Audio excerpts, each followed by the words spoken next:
अंग्रेजों के जमाने में एक ऐसे भी भारतीय पेंटर थे जिन्होंने अपनी पेंटिंग्स बेच बेच करके बहुत दौलत कमाई। यही नहीं, इतनी शोहरत कमाई कि खुद लॉर्ड कर्जन ने 1904 में उस पेंटर को राजा का टाइटल दिया। ऐसे ही कुछ और मजेदार फैक्ट्स के साथ इनको जानते हुए अपने यूपीएससी की तैयारी को आगे बढ़ाते हैं। Welcome to art and culture snippets. मेरा नाम है अनंत त्रिपाठी। इस प्लेलिस्ट में तुमने काफी सारी मिनिएचर पेंटिंग्स देख डाली हैं। हम लोगों ने पहाड़ी, राजस्थानी, दक्खनी, मुगल, तंजौर, मैसूर, ये सारी पेंटिंग्स हम लोगों ने ठीक ठीक स्टडी कर लिया है। अपने एग्जाम के पर्सपेक्टिव से एक अच्छा कवरेज दे दिया है।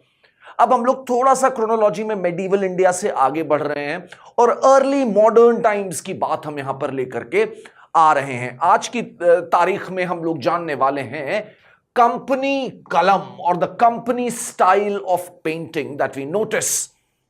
इसको आज हम लोग जानने की कोशिश अपनी तरफ से करेंगे। ये देखो, ये उसी कुछ पेंटिंग के हमने तुम्हारे सामने एग्जाम्पल्स भी डाल दिए हैं। एंड लेट्स ट्राई एंड सी कि यहां पर क्या डेवलपमेंट्स हुई और किस दिशा में ये डेवलपमेंट्स हमको लेके जाएंगी। लर्निंग ऑब्जेक्टिव आज के सेशन में होने वाला है, we are going to try and understand the origin of this style, कि आखिर किस इंस्टिंक्ट से प्रभावित होकर के ये इस स्टाइल की पेंटिंग्स बनने लग गई। इनमें क्या इन्फ्लुएंसेस थे, इन्होंने कौन सी थीम चुनी, क्या इनके सेंटर थे, इनके क्या फीचर्स थे, कौन बड़े बड़े आर्टिस्ट थे, और फाइनली इनकी लेगेसी क्या है। Overall when you study Indian paintings, its evolution, what is the role that was played by company Kalam. आओ इन सारी चीजों की जानकारी देना और शेयर करना आपस में शुरू करते हैं। Before I begin, I must once again highlight the free one-on-one mentorship being provided by Shri Ram IAS. आप लोग डिस्क्रिप्शन में दिए गए लिंक पर क्लिक करिए, अपना गूगल फॉर्म भरिए और आइए मिलके बैठ करके एक टेलर्ड, क्यूरेटेड स्ट्रैटेजी बनाते हैं आपकी तैयारी की। God bless you and let's keep learning. Company style of painting is an hybrid Indo European style. Hybrid मतलब होता है मिक्सचर। तो ये भारतीय और यूरोपियन आर्ट का एक हाइब्रिड फ्यूजन है। इसके जो पेट्रन्स होंगे ये वो यूरोपियंस होंगे who are working in foreign companies. भाई, इंडिया में बहुत सारी फॉरेन कंपनीज आई, पोर्टुगीज आई, डच आई, फ्रेंच आई, इंग्लैंड की आई। तो इनके जो ऑफिसर्स थे या जो मर्सनरीज थे, मर्सनरीज वो लोग होते हैं जो पैसे के लिए यहां पे अलग अलग रूलर्स के लिए काम करते थे, या इनके जो इंडियन पार्टनर्स बने होंगे, ये सब लोग अब पेट्रनाइज करेंगे पेंटिंग को। मुगलों का तो टाइमलाइन खत्म ही हो गया। तुम्हें याद होगा, हमने तुम्हें बताया था कि कैसे औरंगजेब के आने के बाद मुगल मिनिएचर का डाउनफॉल शुरू हो जाता है। कई सारे आर्टिस्ट्स दिल्ली से निकल के अलग अलग जगह जाते हैं। बहुत सारे आर्टिस्ट धीरे धीरे टहलते हुए पहुंच जाते हैं बंगाल, मुर्शिदाबाद, जो नवाब ऑफ बंगाल की कैपिटल थी मुर्शिदाबाद। वहां पर इनको पेट्रनेज मिलता है, वहां पर ये रहते हैं। लेकिन फिर 1757 में वहां पे बैटल ऑफ प्लासे हो जाती है, तो नवाब साहब की हालत खस्ता हो जाती है।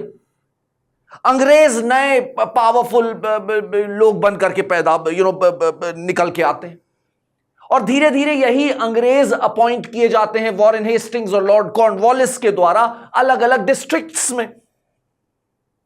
And for the first time, these Europeans, these Britishers especially, they came face to face with Indian culture, Indian landscape, Indian flora, fauna. और ये देखने के बाद इनको जो है लगा कि यार, जैसे देखो ना, हम लोग भी तो अभी कोई अच्छी चीज देखते हैं तो फट से फोटो खींच लेते हैं कि हम दिखाएंगे अपने बच्चे को, अपने पापा को दिखाते ना। It's a very natural human tendency. तो जब अंग्रेजों ने इतनी नई नई चीजें देखी, हमारे यहां के त्योहार, Teej, customs, so they were also mighty impressed and they wanted to get paintings of them made so that they can share it, make albums and share it with their family members and friends. Back in England. तो ये जो एक instinct थी, ये अब काम करेगी। और ये लोग धीरे धीरे, जो मुर्शिदाबाद में आर्टिस्ट थे, वो धीरे धीरे पटना पहुंच जाएंगे, कलकत्ता पहुंच जाएंगे, और वहां पर ये पेंटिंग बनाएंगे अपने नए पेट्रन्स के लिए, उनके टेस्ट के हिसाब से। इंडियन आर्टिस्ट यूरोपियन टेस्ट के हिसाब से पेंटिंग बनाएंगे, यूरोपियन स्टाइल को यूज करते हुए पेंटिंग्स बनाएंगे। तो कई सारे बड़े बड़े नाम हमें नजर आ रहे हैं जिन्होंने इंडियन पेंटर्स को पेट्रनाइज किया, जैसे एलाइजा इम्पी, जो कि सुप्रीम कोर्ट के पहले चीफ जस्टिस थे, उनकी wife Mrs Impey, Richard Wellesley the governor general,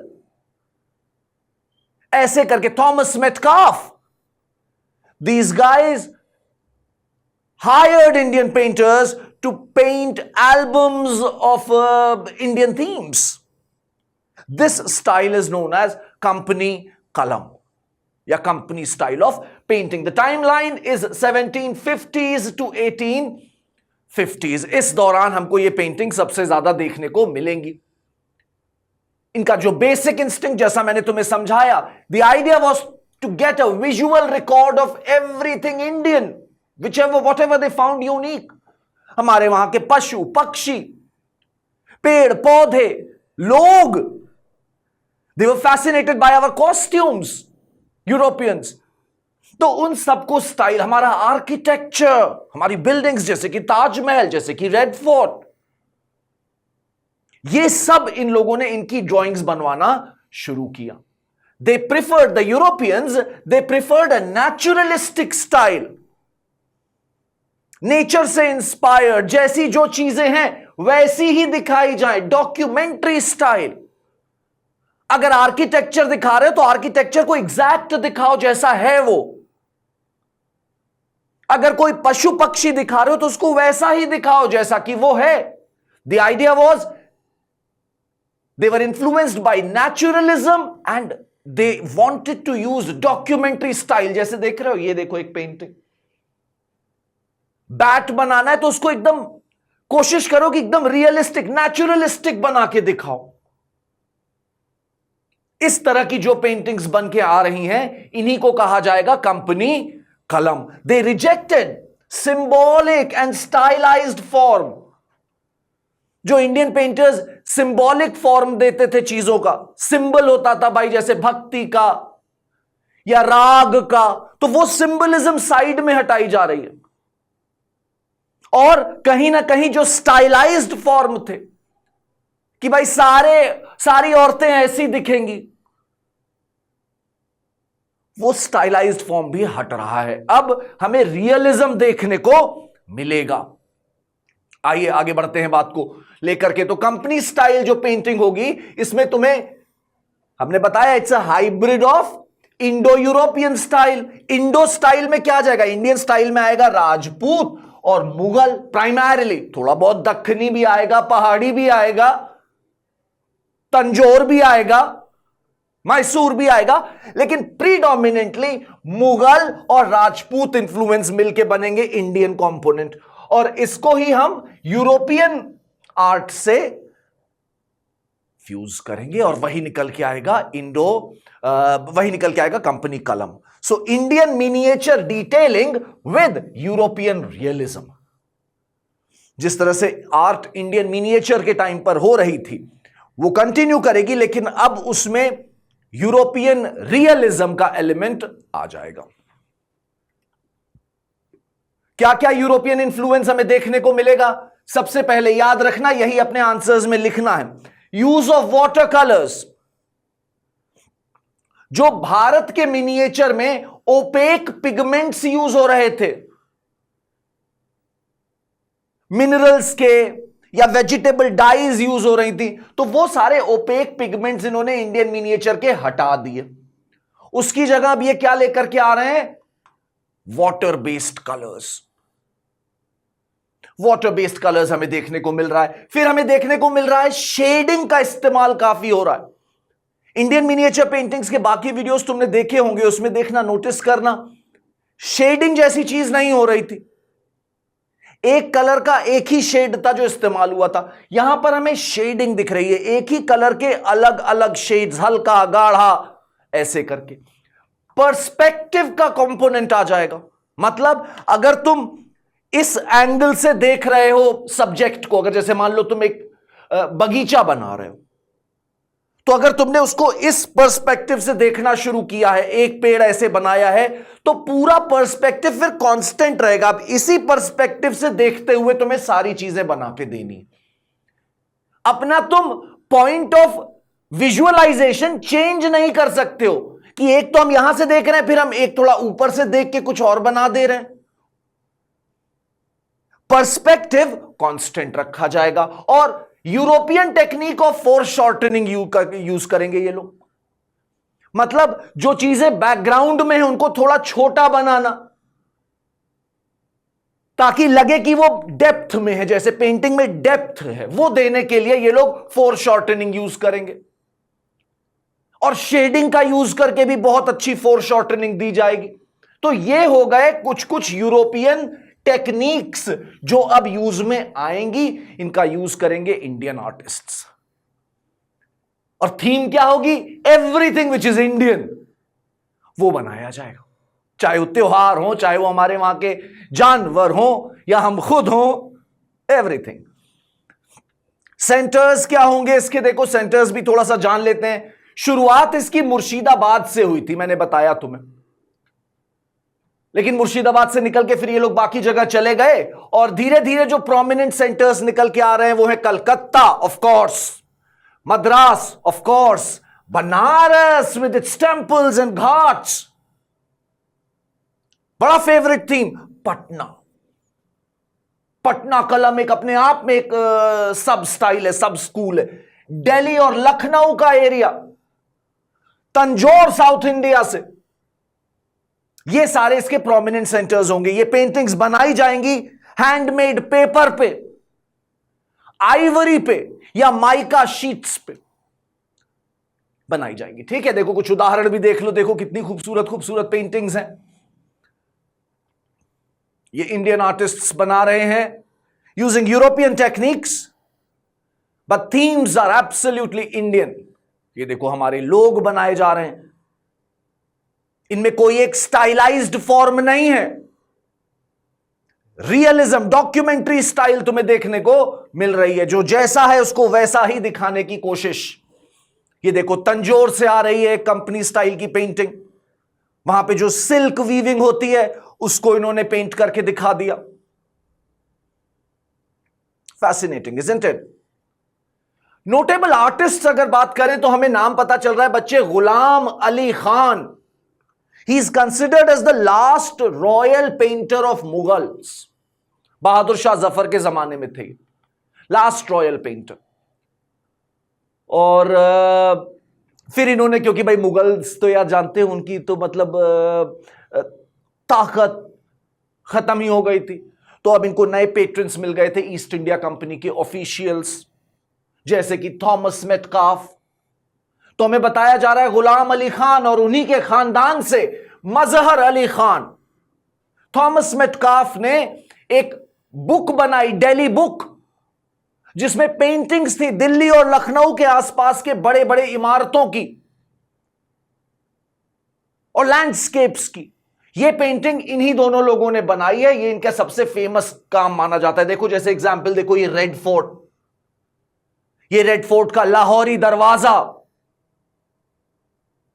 ये 1840s में बनाई थी। ये हो गए तुम्हारे नोटेबल आर्टिस्ट्स, गुलाम अली खान और उन्हीं की फैमिली के Mazhar Ali Khan. These were the notable artists of company Kalam. मैंने तुम्हें बताया कि पटना में भी एग्जैक्टली यही प्रोसेस हुआ, लेकिन वो थोड़ा यूनिक माना जाता है। उसे कह देते हैं पटना कलम। इसके बारे में भी दो चार चीजें जान लेते हैं। पटना कलम क्यों यूनिक थी? Because it focused on day to day life of common people like you and me. जैसे होली या छठ पूजा, इन त्योहारों की पेंटिंग्स बनाते थे पटना कलम में। ये मिनिमल बैकग्राउंड एंड बॉर्डर्स, ना बॉर्डर होता था, ना कोई बैकग्राउंड ज्यादा बनाने की कोशिश होती थी, फ्लैट रखा जाता था। इसके अलावा हमें बताया जा रहा है कि ये लोग कोई पेंसिल से आउटलाइन नहीं बनाते थे, सीधे सीधे पेंटिंग को डायरेक्टली कलर्स के माध्यम से एग्जीक्यूट करते थे। इस टेक्निक को बोलते हैं कजली स्याही technique. They were not using any pencil for outline purposes. They were simply directly using colors to execute the painting. It's a very tough way to do it. Outline बनाने से आसानी होती है, बट ये जो है वैसा नहीं करते थे, ये लोग डायरेक्टली एग्जीक्यूट करते थे और इस टेक्निक को कह रहे हैं कजली स्याही। एक बड़ा नाम भी पता चल रहा है पटना कलम का, मैं चाहूंगा कि उसको भी एक बार सुन लो, शायद जहन में रह जाए। सेवक राम। इनफैक्ट हमें बताया जा रहा है कि पटना कलम फिर डिक्लाइन हो गई। इनके जो पटना कलम के आखिरी नोटेबल आर्टिस्ट थे वो थे Ishwari Prasad. He died just after independence, 1950 के आसपास, 49 के आसपास उनकी डेथ हो गई। ये लास्ट अकम्प्लिश्ड आर्टिस्ट थे पटना कलम के। और सबसे फेमस जो नाम बताया जाता है वो है सेवक राम का। एक एग्जाम्पल भी देख लो, देखो ये है पटना कलम, देख रहे हो, मिनिमल बैकग्राउंड, और इसमें कजली स्याही टेक्निक यूज होती थी। And it's unique because of its focus on day-to-day life of common people like you and me. 1850s के आसपास से बच्चे कंपनी कलम और पटना कलम इन सब का डिक्लाइन शुरू हो गया। क्यों? क्योंकि विज्ञान बहुत तेज है, टेक्नोलॉजी बहुत तेज है। टेक्नोलॉजी आ गई बच्चों कैमरे की, तो जो बेसिक इंस्टिंक्ट थी पटना कलम कंपनी कलम के पीछे कि हमें फोटो चाहिए ताकि हम शेयर कर पाए अपने घर वालों से, दोस्तों से, अब उसका एक आसान ऑल्टरनेट आ गया था, वो था कैमरा। तो जब कैमरे से खींच के लोग फोटो खींचने लग गए रियलिस्टिक आर्किटेक्चर की, फ्लोरा की, फौना की, तो अब कंपनी कलम को बहुत ज्यादा सपोर्ट करने वाले लोग नहीं बचे 1850s के बाद, और ये अपने डिक्लाइन पे चली गई। हालांकि इसने फिर भी एक अच्छी खासी लेगेसी छोड़ी हुई है। ये विजुअल एनसाइक्लोपीडिया है का कॉलोनियल इंडिया का। कॉलोनियल इंडिया में उस समय किस तरह के लोग रहते थे, उनका रहन सहन कैसा था, यह जानने का एक इनवैल्यूएबल ट्रेजर हाउस है ये कंपनी कलम की पेंटिंग्स। फिर देखो एक लाइन और इंटरेस्टिंग मिली, company Kalam played a role in the evolution of modern Indian painting. क्योंकि ये जो नई यूरोपियन स्टाइल धीरे धीरे हम लोग सीखने लग गए, अब इसी का यूज करके मॉडर्न इंडियन पेंटिंग की बेस सेट होगी। जब बंगाल स्कूल ऑफ आर्ट आएगा, जिसके बारे में हम लोग अपने आगे के लेक्चर्स में जरूर डिस्कशन करेंगे, ठीक है, तो बंगाल स्कूल ऑफ पेंटिंग जो इवॉल्व हुई उसकी वजह कहीं ना कहीं कंपनी कलम है। उस प्रोसेस की शुरुआत इमर्जेंस ऑफ कंपनी कलम है। तो ये उसका एक लेगेसी भी हो गया, जो रोल है इसका पूरे एवोल्यूशन में पेंटिंग्स की हमारे। ठीक है भाई, डिक्लाइन हो गया, यहां पर मुझे बात खत्म कर देनी चाहिए, लेकिन बात यहां खत्म नहीं होती है। हालांकि ये कंपनी कलम का डिक्लाइन हो जाता है, बट एक इंसान आता है जिसको हम कह रहे हैं राजा रवि वर्मा। ये देखो, ये उनके ऊपर एक स्टैंप भी रिलीज किया है हमारी सरकार ने। 1848 में इनकी पैदाइश हुई, 1906 में इनका निधन हुआ। ट्रावनकोर के रहने वाले थे ये, पेंटिंग के शौकीन, और इन्होंने यूरोपियन टेक्निक्स का यूज किया इंडियन थीम्स पे, वही कंपनी कलम वाली स्टाइल का ही इन्होंने यूज किया इंडियन थीम्स पे, यूरोपियन टेक्निक्स का, खास तौर पे भारत की माइथोलॉजी, खास तौर पे जो इंडियन माइथोलॉजी में फीमेल्स हैं या जो नायिका है, हीरोइंस हैं, उनका रिप्रेजेंटेशन इन्होंने बहुत खूबसूरती से किया। ये देख रहे हो यहां पे भी तुम्हें ये जो पेंटिंग दिख रही है, ये वाली दिखा देते हैं, देखो ये इनकी पेंटिंग्स हैं। This is Shakuntala. Shakuntala acting कर रही है कि उसके पैर में कांटा चुभ गया है, वो पीछे मुड़ करके दुष्यंत को ढूंढ रही है, देख रहे हैं। This is Raja Ravi Verma at his grandest best, using his poetic imagination and his European technique. ये देखो, दमयंती हंस से बात कर रही है, यहां पे लॉर्ड शनमुगम उनका रिप्रेजेंटेशन इन्होंने दिया है. These are famous paintings by राजा रवि वर्मा. इन्होंने अपनी पेंटिंग्स से, जानते हो बच्चों क्या किया? पेंटिंग्स को इन्होंने काफी बेचा, सेल किया. He made huge loads of money. और वो सारा पैसा लगा करके 1894 में ये एक प्रेस लेकर के आए जिसे कहते थे कीमो लिथोग्राफ. और इन्होंने अपनी पेंटिंग्स जो ये इतना महंगा महंगा बेचते थे, उन पेंटिंग्स की कॉपीज बनाना शुरू करी, जिनको बोला जाता था ओलियोग्राफ्स. क्या बोला जाता था बच्चों? ओलियोग्राफ्स. इन्होंने हिंदू डेटीज के ओलियोग्राफ्स बनाए. इन्होंने इंडियन फ्रीडम फाइटर्स के बनाए, जो इंपॉर्टेंट कल्चरल आइकन्स रहे हैं उनके बनाए. और इन सब ओलियोग्राफ्स को कैलेंडर आर्ट में, मतलब जनवरी में एक पेंटिंग, फरवरी में एक पेंटिंग, ऐसे करते करते दिसंबर तक 12 अलग अलग पेंटिंग लगा करके इन्होंने कैलेंडर्स बनाए और उसको 2-2 आना, 4-4 आना में बेचने लगे. इनकी पेंटिंग हजारों में बिकती थी. He started selling them at 1 आना, 2 आना, using this press of his. और इनके calendars were seen right from Kanyakumari, I'm so sorry, right from Kashmir to Kanyakumari, right from Gujarat to Assam. His oleographs were seen in households of almost every Indian, especially Hindus. तो इन्होंने cultural unification का भी बहुत जबरदस्त काम किया है early 20th century में, जब हमारे वहां नेशनलिज्म निकल रही थी, हमारे वहां नेशनलिज्म पनप रही थी. उस समय इनके oleographs were a huge connecting factor which connected Indians across different regions. और इनको जो है हमें बताया जा रहा है कि 1904 में लॉर्ड कर्जन ने राजा का टाइटल दिया. He was not a noble man, he was not from royalty. I mean Travancore royalty से जुड़े हुए थे ये, बट इनको राजा का खिताब जो दिया है वो कर्जन ने दिया. इनको कैसरे हिंद मेडल भी दिया गया. And in fact, just to give you an additional idea here, अभी हाल फिलहाल में कुछ आई थिंक पिछले 10 साल के पहले शायद एक पिक्चर आई थी रणदीप हुडा की, Rang Rasiya. That was also based on life of Raja Ravi Verma.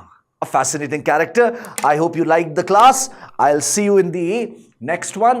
Keep learning, keep having fun. Bye.